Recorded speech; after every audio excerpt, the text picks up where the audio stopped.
ভিডিওতে আমরা হোয়াইল লুপের বেসিক সিনট্যাক্স দেখেছিলাম এবং দেখেছিলাম ড্রাই রান করে কিভাবে অ্যাকচুয়ালি হোয়াইল লুপ কাজ করে।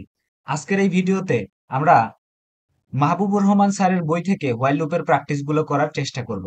সো প্রথমে যে প্রোগ্রামটা সেটা দেখি, একটা ধারা দেওয়া আছে 5, 10, 15, 20। এটা একটা সমান্তর ধারা, দেখা যাচ্ছে 5 5 করে আগাচ্ছে। ওকে, সো এই ধারাটার যোগফলটা আমরা কিভাবে বের করব? এখন শেষে এন দেওয়া আছে, এই এন এর ভ্যালুটা কিন্তু আমাদেরকে কিবোর্ড থেকে নিতে হবে, অর্থাৎ ইউজার দিবে। সো ধরো ইউজার আমাকে 40 দিল, তাহলে আমাকে কি করতে হবে? 5 থেকে শুরু করে এরকম করে 5 5 বাড়াতে বাড়াতে 40 পর্যন্ত সবগুলো নাম্বারকে যোগ করতে হবে। ওকে, সো এইভাবে আমরা কিভাবে করতে পারি? এখানে দুইটা জিনিস আমরা মনে রাখবো, যে আমাদেরকে শুরু করতে হচ্ছে কিন্তু 5 থেকে। তার মানে আমরা যে লুপটা চালাবো সেই লুপটাকে আমরা ইনিশিয়ালাইজ করব 5 থেকে এবং গিয়ে শেষ করব n এ। ওকে, সো ভিএস কোডে দেখি কিভাবে আমরা সেটাকে করতে পারি। কন্ট্রোল এন চেপে একটা ফাইল খুলে নেই এবং কন্ট্রোল এস দিয়ে আমরা ফাইলটাকে সেভ করি, নাম দিলাম while loop practice dot c. Okay, so প্রথমে বেসিক কোডটা লিখি।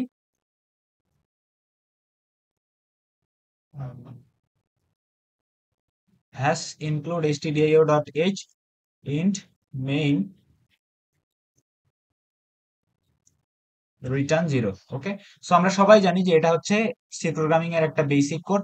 প্রথমে আমরা হেডার ফাইল ইনক্লুড করলাম, যেটা আমাদের ইনপুট আউটপুট ফাংশনটার জন্য কাজ করবে, এবং তারপরে মেইন ফাংশনটাকে এখন আমরা ডিফাইন করব।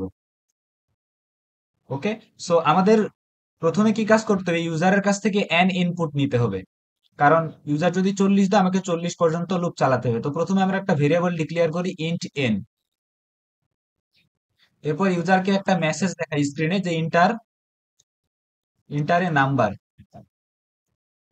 তাহলে ইউজার যে নাম্বারটা দিবে সেটা এখন আমি নিলাম, ইউজারের কাছ থেকে এখন আমাকে নিতে হবে। তো আমরা জানি ইউজারের কাছ থেকে ইনপুট নেওয়ার জন্য আমরা স্ক্যানএফ ফাংশন ব্যবহার করি। স্ক্যানএফ, যেহেতু ইন্টিজার নিব তাহলে পার্সেন্টেজ ডি। যারা এই ব্যাপারগুলো বুঝতে পারতেছি না, উপরের ভিডিওগুলো অবশ্যই দেখে আসতে হবে, তা না হলে কিন্তু আমরা বুঝতে পারবো না এখানে কি হচ্ছে। Scanf percentage D Ampersand N. Ampersand N মানে কি? Address of N. বললাম যে ইউজার যে নাম্বারটা দিবে সেটা একটা ডেসিমেল নাম্বার বা ইন্টিজার নাম্বার, এবং সেটা গিয়ে ঢুকবে কার অ্যাড্রেসে? এন নামক ভেরিয়েবলটার অ্যাড্রেসে। ওকে, ইউজারের কাছ থেকে ইনপুট নেওয়া শেষ। এবার আমাকে লুপ দিয়ে সেটাকে সলভ করতে হবে। তো প্রথমে লুপের ক্ষেত্রে আমরা জানি হোয়াইল লুপে প্রথমে ইনিশিয়ালাইজ করতে হয়। তো আমি কি করলাম? লুপটাকে আই দিয়ে চালাবো। তো আই একটা ভেরিয়েবল নিলাম যেটাকে ইনিশিয়ালাইজ করবো 5 থেকে। কেন 5 থেকে আমি ইনিশিয়ালাইজ করবো? কারণ আমরা জানি, এই যে দেখতেছি যে আমাদের যে লুপটা সেটা শুরু হচ্ছে কিন্তু 5 থেকে শুরু হচ্ছে। তাহলে ইনিশিয়ালাইজ করলাম 5 দিয়ে, এবং এটা কতক্ষণ পর্যন্ত চলবে? যতক্ষণ পর্যন্ত আই এর ভ্যালুটা less than or equal to user যে দিল এন, সেই পর্যন্ত। তাহলে লুপটা শুরু হবে 5 থেকে, যতক্ষণ পর্যন্ত আই এর ভ্যালুটা লেস দেন অথবা সমান 5, এই যে এন, ততক্ষণ পর্যন্ত। এবং এর ভিতরে আমি কি করব? আমাকে যেহেতু আমার ধারাটার যোগফল বের করতে হবে, তাহলে একটা ভেরিয়েবল আমি ডিক্লেয়ার করব ইন্ট সাম, যার প্রথমে যাকে ইনিশিয়ালাইজ করলাম আমি 0 দিয়ে।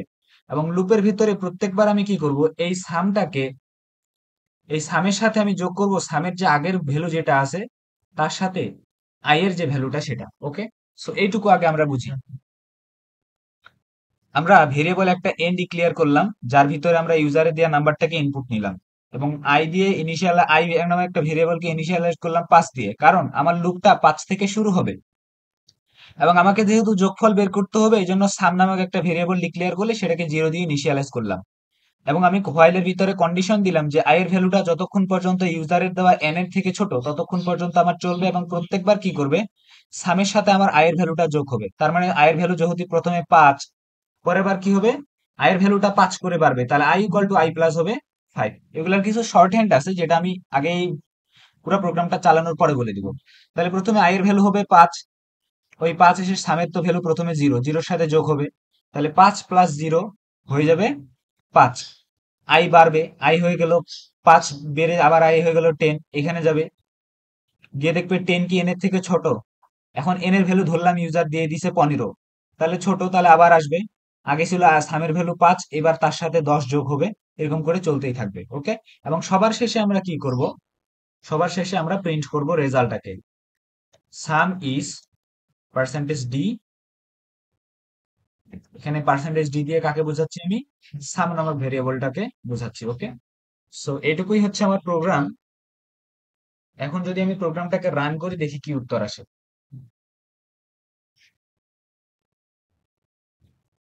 বলতেছে ইন্টারে নাম্বার, ধরো আমি দিলাম 15, সে কি করলো বলতেছে 15 থেকে প্রথম যে তিনটা নাম্বার 5, 10 আর 15, এই তিনটার যোগফল হয় 30। আমরা জানি 5, 10 এবং 15 এর যোগফল হচ্ছে 30।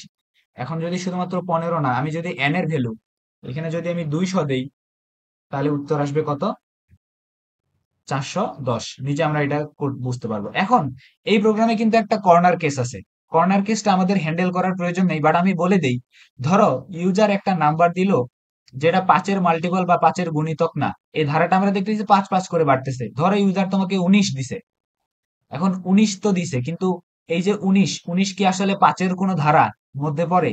পড়ে না। তখন কিন্তু 5 থেকে 15 পর্যন্ত শুধু যোগ হবে, ওই বাকি নাম্বারটা ইরাডিকেট করবে। তো এক্ষেত্রে তুমি কি করবে? ইউজারকে প্রথমে মেসেজ দিবা, enter a number which is divisible by 5। 5 দ্বারা যেটাকে ভাগ করা যায়, এই ধরনের একটা নাম্বার ইউজারকে এখানে দিতে হবে। ওকে, সো এটা ছিল প্রথম প্রোগ্রামটা। দ্বিতীয় প্রোগ্রামে কি বলছে? একটা ধারার যোগফল বের করতে হবে, যেটা প্রত্যেকটা নাম্বারের উপর square, 1 square, 2 square, 3 square, 4 square. Okay, তো আমাদেরকে ধারাটা শুরু করতে হবে 1 থেকে, চলবে ইউজার যতক্ষণ পর্যন্ত n দিবে n এর ভ্যালু পর্যন্ত। তাহলে এটা করি, নতুন একটা প্রোগ্রাম খুলি, while loop practice 2, while loop practice 2 dot c,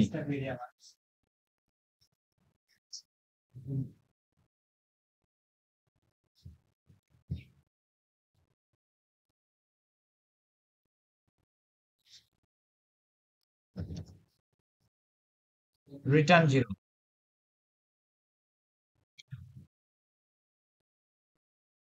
okay, so প্রথমে ইউজারের কাছ থেকে n এর ভ্যালু আমরা নিব। তাহলে জাস্ট এত ভেজাল না করে এখান থেকে এটুকু আমরা আগে কপি করি।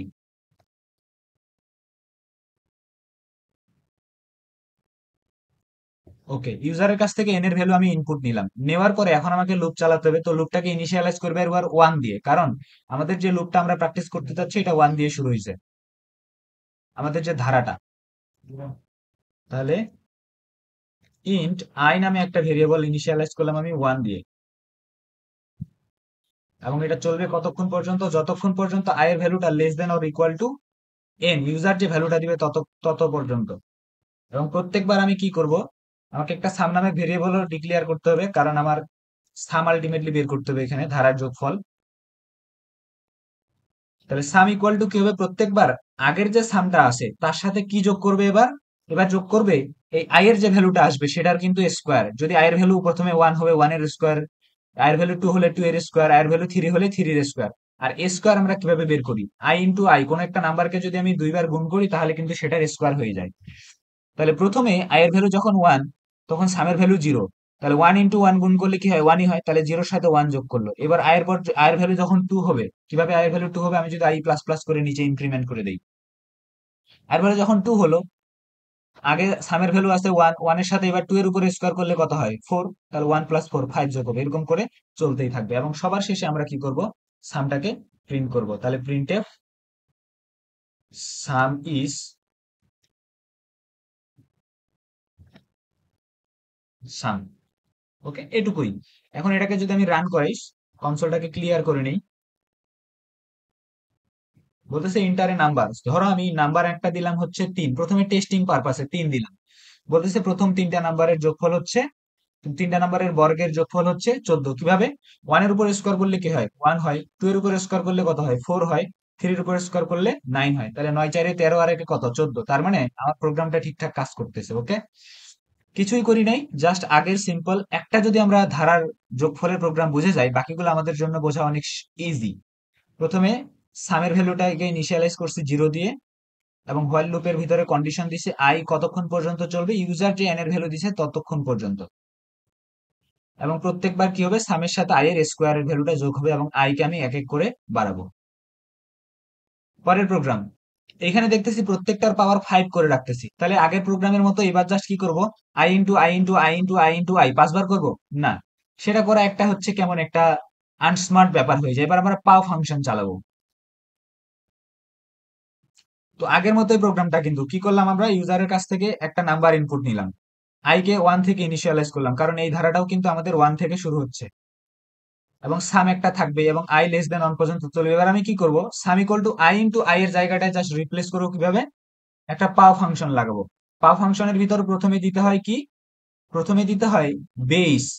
তো আমাদের বেস কি, এক্ষেত্রে নিচে কি থাকতেছে আই, এবং তারপরে দিতে হয় পাওয়ার। তো পাওয়ার কত থাকবে, পাও 5। এখন মনে রাখতে হবে এই পাও ফাংশন কিন্তু এই হেডার ফাইলের আন্ডারে আসে না, এর জন্য আলাদা একটা হেডার ফাইল ডিক্লেয়ার করতে হয়, যেটার নাম হচ্ছে math.h। তোমরা তোমাদের বই দেখলে দেখবা যতগুলো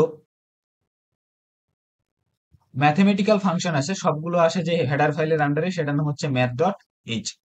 ওকে, সো এবার কি হচ্ছে, প্রথমে সামের ভ্যালু হচ্ছে 0, আয়ের ভ্যালু 1, 1 টু দি পাওয়ার, এখানে বেস যেহেতু আমাদের আয়ের ভ্যালু 1, 1 এর উপর পাওয়ার 5 হচ্ছে, তাহলে 1 এর উপর পাওয়ার 5 হলে কি 1 হয়, 1 সামের সাথে যোগ হচ্ছে, আয়ের ভ্যালুটা 1 বাড়তেছে হয়ে যাচ্ছে 2। এবার সামের ভ্যালু তো 1 আছে, পাওয়ারের ফাংশন এখানে নিচে হচ্ছে 2 উপরে 5, তাহলে 2 টু দি পাওয়ার 5 মানে কত, 32, 32। এই 32 আগের 1 এর সাথে যোগ হচ্ছে, এরকম করে চলতেই থাকবে এবং সবার শেষে আমরা ফাইনালি সামটাকে প্রিন্ট করব। খুবই ইজি। প্রোগ্রামটাকে রান করি, বলতেছে ইন্টার এ নাম্বার, আমি বললাম 2। প্রথমে 2 দিয়ে টেস্ট করি, তাহলে আমরা বুঝতে পারবো 2 দিয়ে টেস্ট করলে 33 আসতেছে কিভাবে। প্রথমে সামের ভ্যালু 0, 0 সাথে যোগ হবে 1 to the power 5, 1 to the পাওয়ার 5 মানে 1। ওকে, তারপরে আসবে 2, যখন 2 আসবে এন এর ভ্যালু তো আমার 2 পর্যন্তই আমি নিছি, তাহলে 2 আসবে, 2 এর উপর এখন 5 করলে কত হয়, 32 হয়, তাহলে তার সাথে যোগ হবে 32, তাহলে 32। এরপরে যখন 1 বেড়ে 3 যাবে, তো 3 তো লেস দেন 2, তাহলে বের হয়ে আসে, এখানে প্রিন্ট করে দিবে, লুপ ভেঙে বের হয়ে আসবে। তো আমরা দেখলাম যে 2 এর জন্য আমরা এটা টেস্ট করলাম, এখন এটা শুধুমাত্র 2 না, আমাদের এই প্রোগ্রাম যে কোনো নাম্বারের জন্য কাউন্ট করবে। এটা ডিবাগিং মোডে চলে গেছে। ওকে, ইন্টারে নাম্বার, আমি যদি একটা নাম্বার দেই হচ্ছে 5, বলতেছে প্রথম 5টা সংখ্যার পঞ্চমূলের সমষ্টি হচ্ছে 4425। Very easy. এরপরে দেখি, এরপরেরটা অনেক সোজা, এখানে কি করতে বলছে, জাস্ট গুণ করতে বলছে। আমরা দেখতেছি ওইটাতে যোগ ছিল, এবারে জাস্ট কি হয়েছে, গুণ হয়েছে, এবং প্রত্যেকটার পাওয়ার এখানে 2। তাহলে ওই ধারাটাই জাস্ট আমরা কিভাবে চেঞ্জ করব, আমাদের ধারাটার প্রথমে আমরা ইউজারের কাছ থেকে নাম্বার নিলাম n, তো ইন এর ভ্যালু ধরলাম, আমাদের ইউজার 5 দিছে, তো 5 দিলে আমার ইনিশিয়ালাইজ করতে হবে 1 দিয়ে, এবং সামের ভ্যালুটাকে কিন্তু এবার 0 দিয়ে ইনিশিয়ালাইজ করা যাবে না। কেন যাবে না, কারণ ধরো প্রথমে সামের ভ্যালু 0, 0 সাথে তুমি যত বড় সংখ্যায় গুণ করো না কেন, তোমার যোগফল কিন্তু 0 হয়ে যাবে। এই ব্যাপারটা থেকে এড়িয়ে আসার জন্য সামটাকে এবার আমি 1 দিয়ে ইনিশিয়ালাইজ করবো, এবং প্রত্যেকবার আমি কি করব, সামের সাথে গুণ যেহেতু করতে হবে, তাহলে এখানে মাল্টিপল সাইন দিব, এবং প্রত্যেকটা নাম্বারের পাওয়ার যেহেতু 2 হচ্ছে, তাহলে এই জায়গাটাতে জাস্ট 2 দিয়ে রিপ্লেস করবো। আমরা জানি পাও ফাংশনের সিনটেক্স হচ্ছে প্রথমে বেসটা, বেস মানে কি, ভিত্তি, আর উপরে থাকে ঘাত বা পাওয়ার। তাহলে প্রথমে আয়ের ভ্যালু 1, সামের ভ্যালু হচ্ছে 1, 1 এর সাথে গুণ হবে 1 টু দি পাওয়ার 2, তারপর 2 টু দি পাওয়ার 2, তারপর 3 টু দি পাওয়ার 2, তারপর 4 টু দি পাওয়ার 2, এবং ফাইনালি আমরা সামটাকে প্রিন্ট করব। তাহলে দেখো একই রকমের ধারার যত যোগফল আছে সবগুলো একই রকমের। ক্লিয়ার করি, এবং ক্লিয়ার করে আমরা দেখি, আবার রান করি প্রোগ্রামটাকে। বলতেছে ইন্টারে নাম্বার, ধরো আমি দিলাম 3, সে বলতেছে 36। কেন, আমরা যদি একটু ড্রাই রান করি, প্রথমে আমাদের আয়ের এখানে আয়ের ভ্যালু প্রথমে 1, তাহলে 1 আসবে, সামের সাথে 1 টু দি পাওয়ার 2 হবে, তাহলে 1 টু দি পাওয়ার 2 মানে কত, 1। তারপর আই 1 বাড়লো, বেড়ে হয়ে গেল 2, যখন 2 হলো তাহলে 2 টু দি পাওয়ার 2, তাহলে আগে সামের ভ্যালু ছিল 1, 1 এর সাথে যোগ হচ্ছে 2 to the power 2, 2 to the পাওয়ার 2 মানে হচ্ছে 4। তারপর 3 যখন দিলাম, 3 টু দি পাওয়ার 2 মানে হচ্ছে 9। এখন এই তিনটাকে যদি আমরা গুণ করি, সরি যোগ কিন্তু না, এখানে গুণ, তাহলে এই তিনটাকে যদি আমরা যোগ করি তাহলে আউটপুট কত আসে, 4 নং 36, 36। ওকে, তার মানে প্রোগ্রাম আমাদের ঠিকঠাক কাজ করতেছে। You can take screenshot of this program also. এর পরের প্রোগ্রামগুলো আমরা পরের ভিডিওতে দেখব। কারো যদি কোনো সমস্যা থাকে, বুঝতে অসুবিধা হয়, আমাকে জানাবে। আর আমি এই যে প্রোগ্রামগুলো এখানে লিখে আমি ড্রাই রান করলাম, যেগুলোকে, এই প্রোগ্রামগুলোর পিডিএফ আমি ডিসক্রিপশনে দিয়ে দিচ্ছি। Thank you for watching this video.